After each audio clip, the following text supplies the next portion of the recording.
वलम्मा बलग अशुद्धहु वस्तवा आतैनाहु हुक्मन व इल्मा। अल्लाह रब्बुल इज्जत कहते हैं जब मूसा जवान हुए और अपनी जवानी की कुव्वत को पहुंच गए, आतैनाहु हुक्मन व इल्मा, हमने उनको इल्म भी बहुत दिया था, व हुक्मा, और फैसले की ताकत भी बहुत दी थी दो लोगों के दरमियान। इसी जगह पर अल्लाह रब्बुल इज्जत ने उस औरत की इफ़्फ़त और असमत का भी तज़किरा फरमाया कि जो हया के साथ मूसा के पास अपने बाप का पैगाम लेकर आई थी। उसको भी अल्लाह रब्बुल इज्जत ने उसकी नेकी के सबब, उसके हया के सबब, तारीख के अंदर लिखा हुआ है कि वो औरत जब मूसा अलैहिस्सलातु वस्सलाम के पास आई तो बहुत हया के साथ आई थी।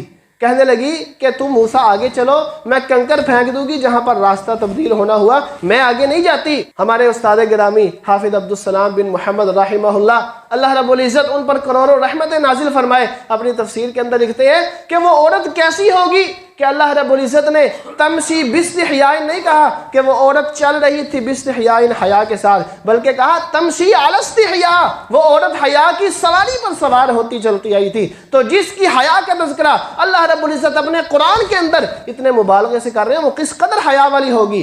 और फिर उसको साथ ये दिया अल्लाह रब्बुल इज्जत ने कि पूरी जिंदगी के लिए एक नबी की रफ़ीक़ा हयात बना दिया और वो मूसा अलैहिस्सलाम की बीवी बन गई।